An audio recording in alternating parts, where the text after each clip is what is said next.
بسم الله الرحمن الرحيم. هل أتى على الإنسان حين من الدهر لم يكن شيئا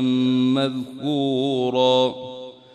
إنا خلقنا الإنسان من نطفة أمشاج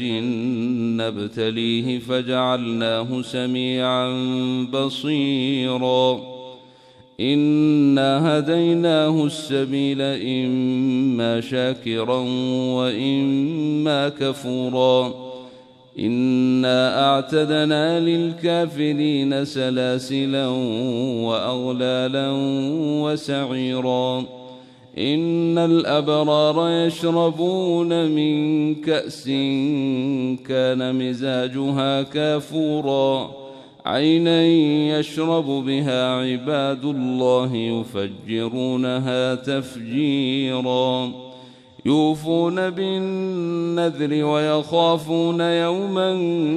كان شره مستطيرا ويطعمون الطعام على حبه مسكينا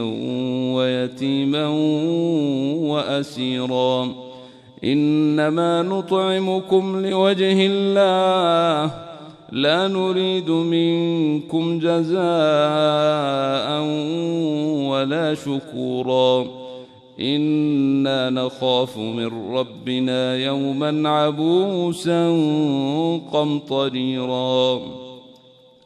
فوقاهم الله شر ذلك اليوم ولقاهم نضرة وسرورا وجزاهم بما صبروا جنة وحريرا متكئين فيها على الأرائك لا يرون فيها شمسا ولا زمهريرا ودانية عليهم ظلالها وذللت قطوفها تذليلا ويطاف عليهم بآنية من فضة وأكواب كانت قواريرا من فضة قدروها تقديرا ويسقون فيها كأسا كان مزاجها زنجبيلا عينا فيها تسمى سلسبيلا ويطوف عليهم ولدان مخلدون إذا رأيتهم حسبتهم لؤلؤا منثورا وإذا رأيت ثم رأيت نعيما وملكا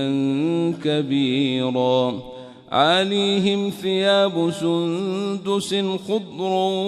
واستبرق وحلوا أساور من فضة وسقاهم ربهم شرابا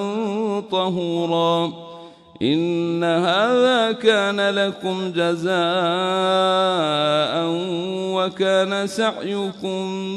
مشكورا إنا نحن نزلنا عليك القرآن تنزيلا فاصبر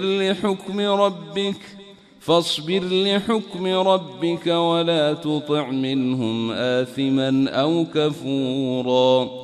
واذكر اسم ربك بكرة وأصيلا ومن الليل فاسجد له وسبحه ليلا طويلا إن هؤلاء يحبون العاجلة ويذرون وراءهم يوما ثقيلا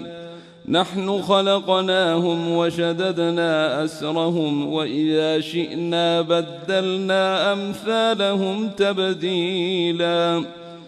إن هذه تذكرة فمن شاء اتخذ إلى ربه سبيلا وما تشاءون إلا أن يشاء الله إن الله كان عليما حكيما يدخل من يشاء في رحمته